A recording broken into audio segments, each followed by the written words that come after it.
Welcome to the Niche Pursuits Podcast. Are you ready to discover some niche business ideas that actually work? Well, it's time for a motivational kick to jumpstart your next big idea. Here's your host, Spencer Haas.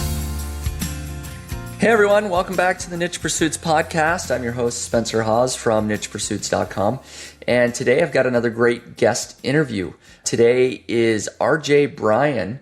And he does have a blog over at rjbryan.com. And Bryan is spelled B-R-Y-A-N. So if you want to follow along with what RJ is doing, you can go to rjbryan.com. It is a new blog, but he's starting to document some of what he's doing building websites.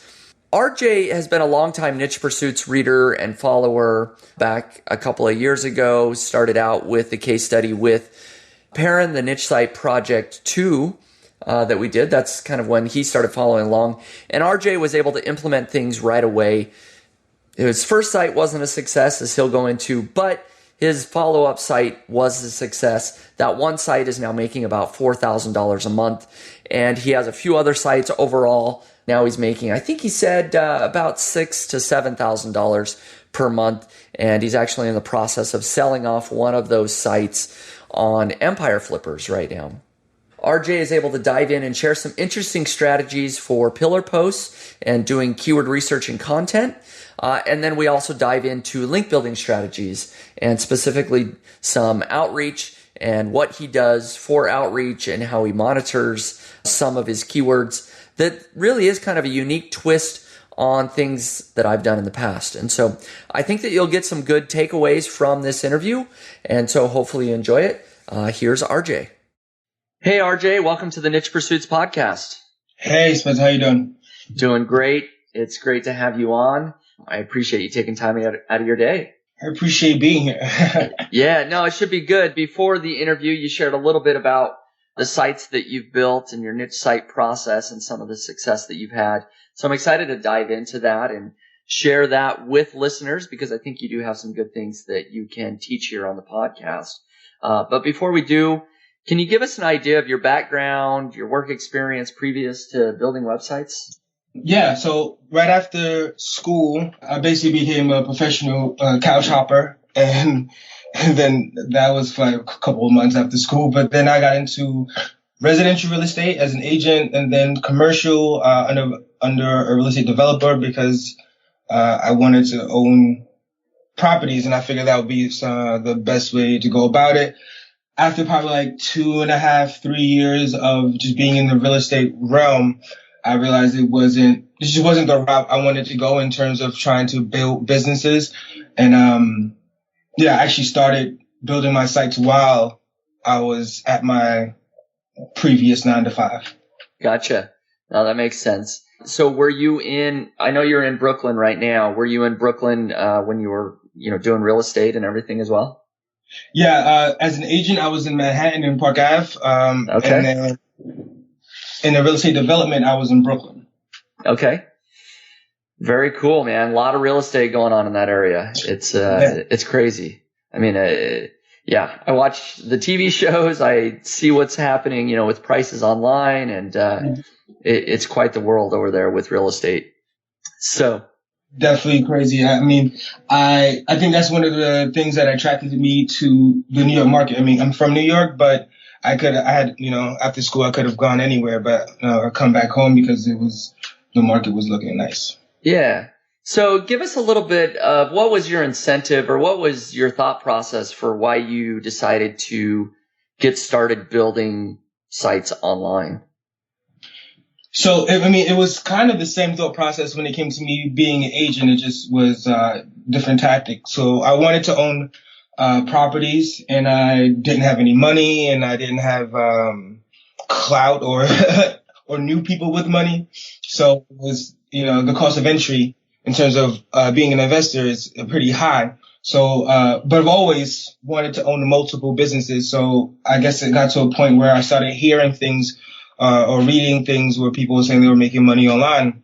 And eventually I seeped through the spammy scammer type looking information and stumbled upon some trustworthy information, like you being one of them, of course, Pat Flynn. And I just started. Kind of. I was like, okay, this makes sense, and let me just try this out. And so, can you give us an idea? What year was it when you built your first site, and how did it go? Well, the year, my first profitable site, or my first site in general? First site in general, and then you can tell us about the first profitable one. So the first site in general was probably late 2012, early 2013. It was iwantaliveInNYC.com. I'm not even sure if I still own it, but it was long, obviously. It's ridiculously long. And that failed because I was in over my head. I didn't understand. I didn't have any kind of structure or anything to it, and I wanted to do too much. It was going to be like a multimedia type platform where I wanted to do videos, I wanted written content, but I am a one-man band, so it was just too much. That's that. And then I started, cause I was doing real estate and I was seeing these things online. I made my first profitable thing actually was an ebook that I just sold on Amazon called Manhattan Apartments, which is still there, and I'll still get like $2 a month from it. Okay. So just like a Kindle ebook? Yeah, PDF. Right. Upload. I didn't even make a special cover. Like if you ever upload a PDF booklet to Amazon, they have a cover maker, and I just made it right then and there. Wow. But yeah, so that was good for a little while because I was promoting it on my Instagram and my Facebook. But after a while, I kind of let it go, and SEO took control, and it just slowly, it's just there. You know what I mean? Like it's just right. Sitting there. And then I found your site, which I think it was right before Perrin, or right at the time you started that case study with him. Yeah. And I followed from there, and then that's when I got the main site that I have now that's basically my bread and butter. Awesome. So that gives people a good idea. Yeah, it was probably mid 2013, I want to say, to early 2014 is kind of when I was doing the case study with Perrin, that you would have been starting to build along. What is that? 2.5, 3 years ago, something like that. Yeah. Okay. So you were able to build at least have your first taste of success with a Kindle ebook that, right. Is still bringing in a couple of bucks at least, but, you moved on to SEO, building niche sites. Where are you at right now? I mean, in terms of your business and your online business, how many sites do you have? Give us a sense of what you're involved with right now. Right. So I have, my main site, which I'm building into an authority site. Then I have three smaller sites, one of which I'm in the process of selling. And I just started a blog which I will showcase building another site. So I probably altogether have 5 sites. Okay. Yep. So that keeps you busy. Yeah. Now, again, you're willing to share whatever you're comfortable with here, but what kind of success are you having? What sort of income are the sites bringing in? So I average about 6-7K a month. The largest one is the one that's is bringing 4K a month. Nice. The one I'm selling is bringing around 900 a month. Mm-hmm. And the other 2 are around 300. Right. That's excellent, man. That's it really is. I mean, I hear about people making $5,000, $6,000, $7,000 a month with their niche sites all the time, to be honest. But to take a step back and look at it, it really is impressive. To be able to do that on your own as an entrepreneur with, just building out these websites. I mean, to think about the income that people make on average here in the U.S., I mean, you're making more, with those sites, and it's something that you're able to do sort of on your own time, flexibility. There's just so many upsides to be able to do that. So do you kind of see that in the same way as you sort of have to pinch yourself every once in a while? Yeah, I mean, it's pretty awesome. I don't have to do anything I don't want to. Right. Yep. And I appreciate that more than anything else, to be completely honest. It's like, people, especially now that I'm successful in, or somewhat successful in this online business world, people ask me what I do, how I do it. And a lot of people, and I'll tell them, because a lot of things I learned in the beginning was free, but they don't follow through, and they say they hate their jobs and this and the third. But to me, I really did not like having to get up at 9:00. Yeah. I dread it. So I'm like, I don't believe people when they say that sometimes. Like, do you really not like it? Because there was times when I had my 9 to 5 that I would wake up at 9. It was bad. I had to go. So yes. So to answer your question, yes, I pinch myself. I'm like excited. And I think that's, the freedom is one of the biggest reasons it's a passion now. Yeah, and I mean, that's the way it should be. I mean, you should be excited to do what you do all day, right? I know so many people, like you said, go to their 9 to 5 and they're miserable and they don't like it. Things don't have to be that way. There's a lot of people like you and I that are able to spend our time doing things that we enjoy, working the hours that we want. If you want to sleep in, that's fine. Or if you want to, some people maybe want to get up early, right? Or whatever people want to do, they can make that schedule. And, that is one of the reasons that I do these podcast interviews, to highlight individuals like yourself, is to hopefully inspire people that are listening to know that it is possible. There are people out there doing it, whatever that route is, whether it's specifically with niche sites or some other business, but through your entrepreneurial efforts, that people can kind of pursue their dreams, that if they want to spend more time with their family or work a flexible schedule, or, some have some other big goal that they want to accomplish, that they can do that. So I do appreciate you sharing your story very much. And for people listening, I do want to give them specific tactics for how you got there. So now that we kind of know how well your business is doing, can you give us an idea of what the process is like for building a successful website? Right. So I thought about this a lot, because I knew this was going to come, right? Yep. Obviously. And I feel like there's different tiers to it. Mm-hmm. So I would say to listen and to take action, right? Because sites like yours, your site in which you've shown has been a really strong foundation for what I've done.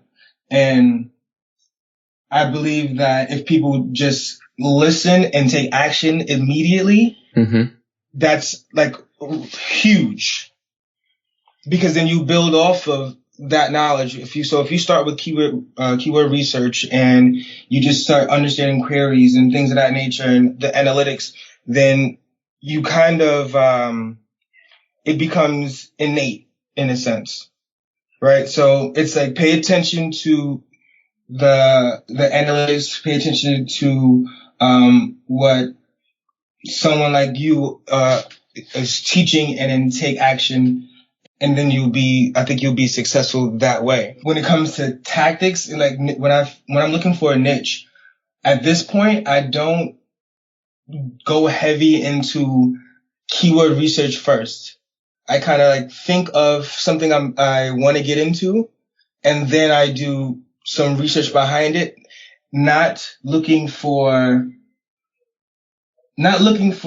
how I can make money, because I'm already thinking about that when I pick the niche, because there's nothing new under the sun, really. Right? Right. Does that make sense? It does make sense. Right. Yep. So I think of something and I'm like, you know what? I do want to kind of get into that. And then I go into my research and I pick some pillar keywords so I can make some really big pieces of content. And then I just then I make a list of like the long tail keywords, the queries that, will be really, really helpful to people.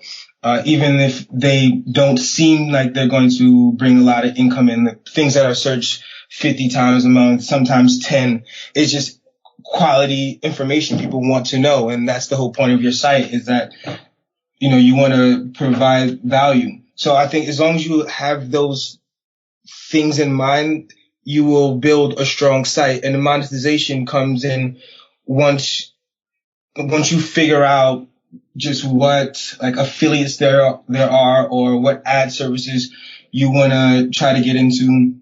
And yeah, that's it for me. Yeah, no, that is a great outline. I do want to dissect some of what you said just a little bit. So you mentioned that you're not really specifically doing keyword research to at least find your niche. Rather, you're kind of finding a market or a sort of you're sort of finding a niche that you're interested in or that you have passion about, right? No, actually, sorry, I've the passion part. I want to live in NYC. That was my first trial. I think something strictly interested. I don't have to be passionate about it. I just gotcha.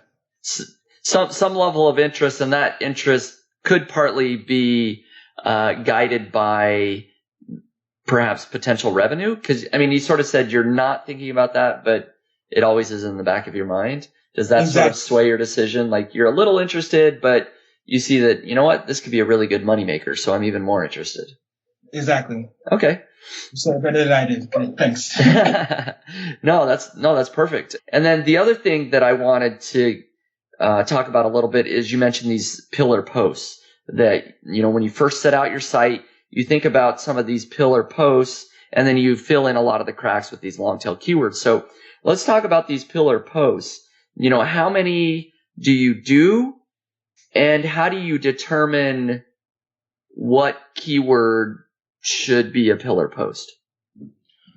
So it really depends on the site, but I like to find 10.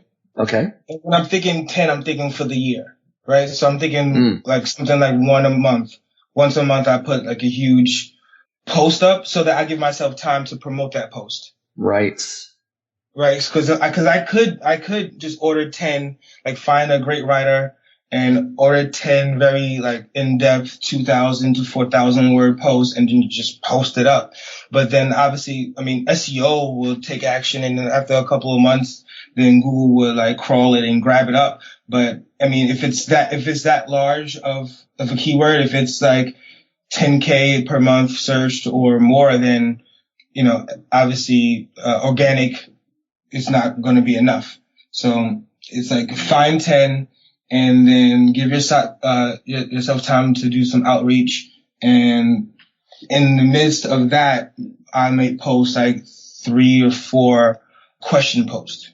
Or if it's a product review, it might be a product review or a versus post, like best pencil versus best crayon. I don't know. Right. So, pillar posts, yeah, you say that they are, you know, anywhere from 2,000 to 4,000 or maybe more. And it sounds like you focus specifically on keywords with higher search volume, right? So maybe 10,000 or more. Is that what you're looking at? So if you see a keyword, sort of a juicy keyword that gets 10,000 searches per month, you might decide, you know what, this is worth a really in-depth post. Is that kind of what you're doing? Yeah, exactly. And when I started out, like, I mean, if you can remember, you were teaching like to find, who was it, 2K a month, like searches. Right. You remember, as I started out doing that, and like just organically, because after a while I started, you know, just doing more and more and more. I wasn't even waiting for the next podcast type thing or the next update. Right. And as I was doing more and more, I just realized that I should aim just a little higher at some points. And then you kind of get to a plateau, you know, like maybe I did it for about 7-8 months and realized, you know, well, the site's starting to make money, but I'm not getting as many clicks or it's just not happening enough. And then I kind of organically started flowing to the higher numbers in terms of search. And then the more tactics I learned, the more I realized, like the less I focused on competitiveness. Mm-hmm. Because after a while, once you start link building or adding social media to your tactics, it kind of doesn't weigh as much. But if you're just trying to get organic search, then it does matter a lot. Right. Okay. That makes sense. And that does sort of lead me to my next question about link building. I mean, you've mentioned outreach and building links a little bit here. And so I'd like to get your take on that, what some of your strategies are. And if we could, I'd maybe like to start using a real example. I know before the call we talked about, one of your sites is being sold on Empire Flippers. So we're not going to mention the exact domain, but maybe you can mention the niche that it's in and describe how you did link building for that site. Gotcha. Okay. So what's the niche of that site, and either, what you did, maybe not exactly for that site, but just general strategies that you used on that site for link building. So that site actually didn't have much link building. That one I mostly did profiles. I forget what the actual term is. It's like I use a lot of directories, like the old school. Okay. Like, I don't hear people talk about that anymore. Do people still talk about directory links? I know what you're talking about, profile links, but it is kind of old school. You're right. It's not really something that people talk about much. Yeah, they don't talk about it anymore because I guess it's just not as powerful as it used to be. But well, let's talk about some of your better link building strategies, whether or not it was for that site. What are a couple of really good strategies that you're willing to share? I'm using one that's very popular. Everybody's, well, not everybody, but a lot of people doing the skyscraper, finding like, really good, something that has like high search volume or is really profitable. And then going into, I use Ahrefs to figure out, who's linking, how many links, people have. And if I could, better the content that's, in the top of Google, the first 2 or 3, posts, and then emailing out and basically asking for a link. And that's been really helpful. And it's a lot of information on the skyscraper, method. And I haven't heard anyone that has had bad results with it. So I definitely, why reinvent the wheel? Right. Exactly. And, of course, the skyscraper technique that phrase is sort of coined by Brian Dean over at backlinko.com. So if people want to check that out, Brian's got a lot of link building strategies there. The skyscraper technique can work really well. Did you have another one that you wanted to share? Yeah, so I mentioned I use Ahrefs, and if you put your site, I think there's a little area where you can link your site to Ahrefs, and you can put some keywords in that you want to keep track of, and they send you emails on when like a post comes up that has your keyword. So if your keyword is like best crayons, they'll get an email saying best crayons was mentioned today. And so I've never heard someone do this, but I'll just reach out to that site. So I'll wait for the week to be over because I think they send it when it happens. Like, so they send it whenever a post comes up. So I'll wait to the end of the week to where I have maybe 5 emails that says, oh, this best crayons was mentioned. And then it has a link to the post where it was mentioned. And then I'll email, let's say I got 10 that week. Like I'll email those 10 people, and I've gotten on average, let's say 3 links. So it's out of 10? Out of 10. Yeah. Wow. That's impressive. So to clarify, so within Ahrefs, there's a place you can sort of put, I don't know what it's called, but monitoring of keyword mentions. Right. You put in your keyword. So if you put in like a really general keyword, like if you put in the word Google, you would get thousands of emails mentioning. Yeah, but I mean, I wouldn't do that. Right. No, exactly. So that was sort of my question is you put in your specific keyword, best crayons or best whatever. And it's only when it's like an exact match, right? That you get that response. Cool. Because what you do is you make a whole profile. It says it has a tab that says add website. You add your website, and then it asks you a whole bunch of questions like what are your goals and such. And then you could track keywords, and I forget how many. I'm looking at the site right now to see if I could see what they ask you exactly, and I don't see it, but I know that it allowed me to add about 4. Maybe there could have been more, but wasn't interested in tracking more than that. And then I receive emails periodically.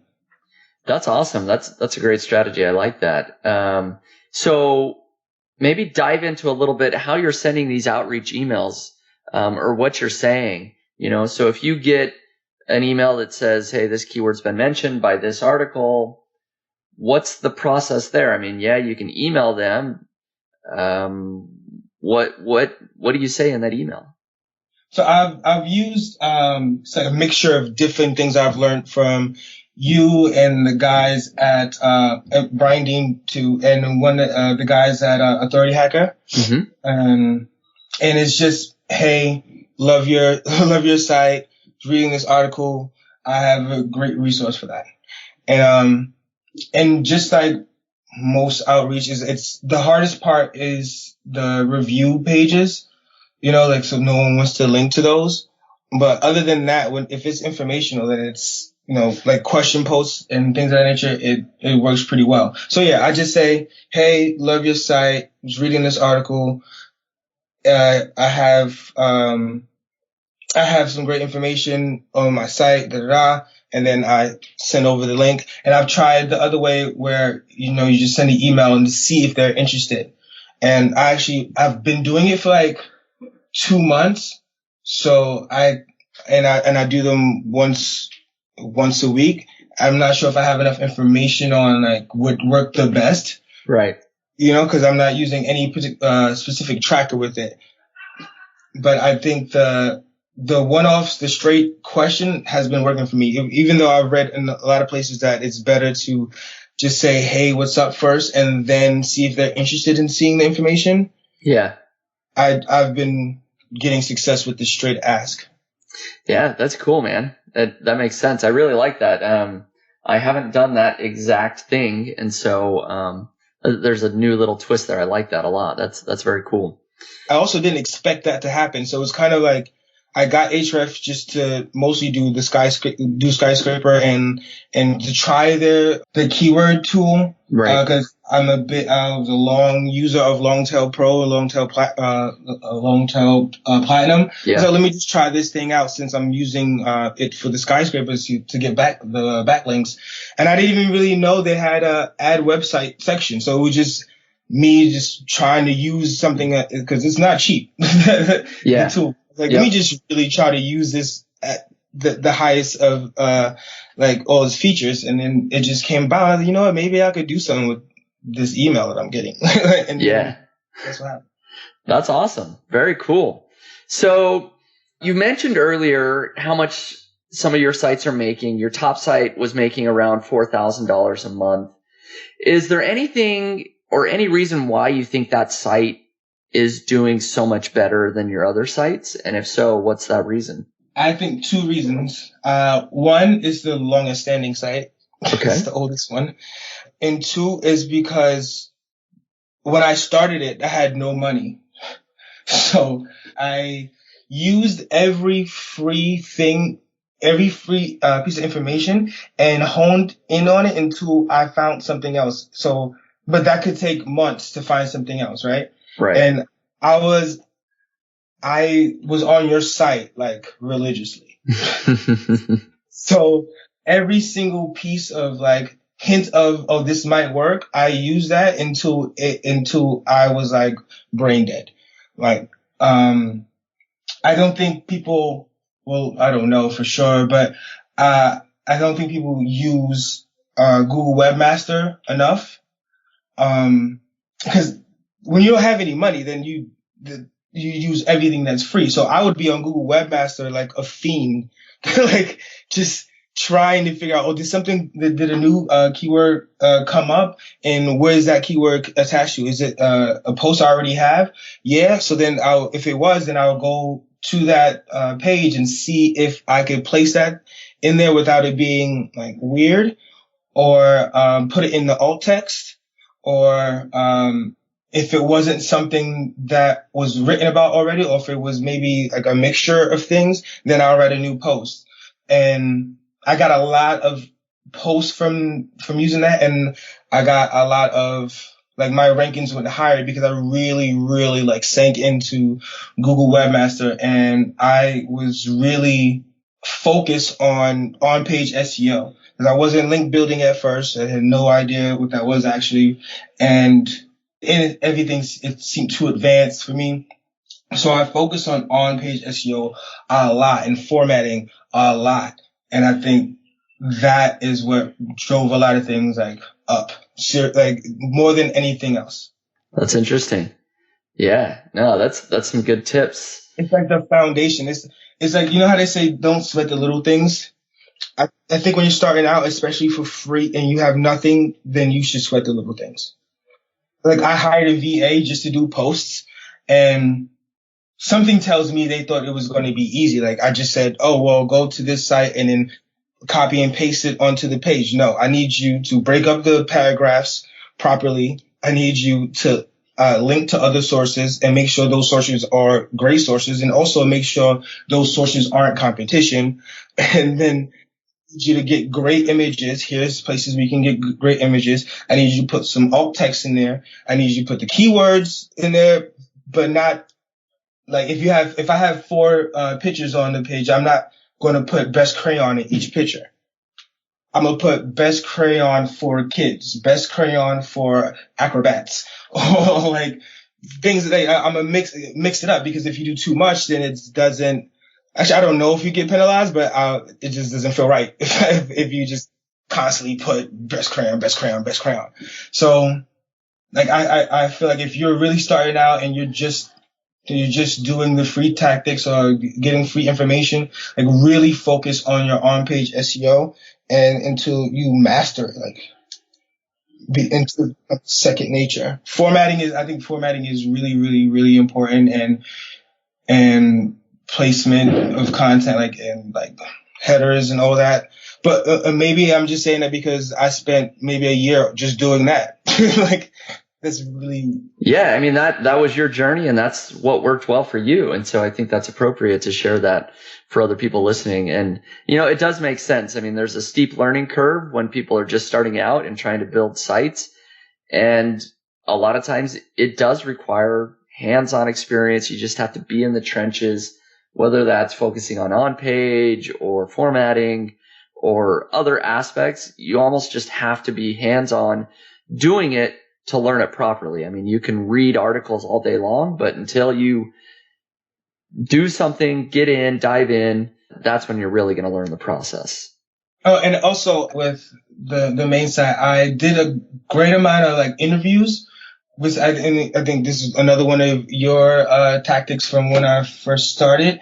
And I just reached out to some influencers in the market, and I was like, hey, I want to do a little interview with you. I'll just simply send you these questions and you can fill them out, and that's it. Yeah. And I was okay with it. Like maybe I got out of 25 about 5 people to respond and do it, but they were really good people. So yeah. I guess you could say I was lucky in a way, because who knows? Like I could have got the worst out of the 25, but I got some really, really good ones out of the 25. Yeah, that's a great tip as well. Because then you're able to get, not only do you get content from these influencers, but once you post it, of course, they're going to be much more likely to share it, share it on social media or with their audience. Definitely. So that helps as well. So any other tips for building niche websites that you'd like to share before we wrap up? I have, Spencer's, my head is racing. I have so much. It's so much in my head. I would say, don't be afraid to spend money, because I feel like there was I remember when I started out being in forums, people saying, well, I don't want to buy this tool, or this person is trying to scam me with this course. I think it's imperative to like invest in your education and your site. So yeah, reinvest in your site, but also reinvest in your education. Right. So once you get to a point, whether you have a 9-to-5 or if your site's making money, like put some money back into your site, but also buy a course. It's fine.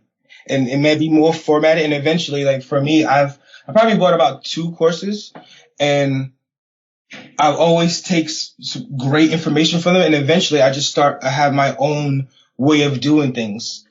And I think that's what the bigger goal should be. Like figure out the way you do it and how it works for you, and like you'll be successful. So in terms of tactics, buy courses, invest in yourself, and invest in tools to help. Especially when you might see yourself plateauing at like $1,000 a month or $2,000, you just need some extra help. You need to do something to boost that and take action. Yep. The biggest thing is take action a mental thing that helped me when I first started, because I was, skeptical of even buying a domain at once. Now I buy domains like it's like Skittles. Like I own too many domain names for no reason. I just do it on my phone. Which, I think are great tips. I mean, that's one of the things that, like you were saying, is important to reinvest in sort of your education, and whether that's through a paid course or just spending the time to learn about something. A lot of times you have to learn from other people for a little while, and then at some point you're able to internalize it, and you can just implement that into your business. Because at some point for me, it feels like second nature. I mean, it's just, I think of something and I just go. Yeah. It was for me a little nerve-wracking thinking of like owning a website and writing content and then eventually hiring people to write content. Like the whole thing, it can be a little nerve-wracking. But I think one thing that helped me mentally was telling myself, especially because I had a 9-to-5 and I wasn't depending on it, that I wasn't starting a business. And this can be a little backwards, but like I just thought of it as a project. Like I'm doing this project and I know the goals, so I don't take the goals lightly. The goal is to like monetize and build something strong. But when I thought of it as a project and growing a project, I don't know, something about it, like a switch flipped in my head, and it didn't seem so scary. Yeah. No, that's a great tip. I think there's a lot of sort of mental hacks that we can do, and that's a great idea there to maybe make it seem less overwhelming, but still keep you motivated. Right. So exactly. Very cool. So RJ, I appreciate your time very much. You've shared a lot of great information. Actually, a couple of things that, like I said, there's sort of a variation of things that I've done, but sort of a new approach to it. And so hopefully people listening have been able to take away a few things that they can implement as well. If people did want to stay in touch with you or reach out to you, what's the best way for them to do that? You contact me at rjbrian.com. I just made my site, so the email is rj@rjbrian.com. Perfect. You can fill out, I think I put a contact me thing on the site, and yeah, that's it. Perfect. Yeah. So if people want to follow along, they can go over to rjbrian.com, and Brian is spelled with a Y. Bryan. Perfect. Yeah. Since we're on the podcast, people can type that in if they want. So, hey, thanks again, RJ. Appreciate it very much. It's been great having you on the show. I appreciate being here. Thank you. Thank you. And thanks everybody for listening.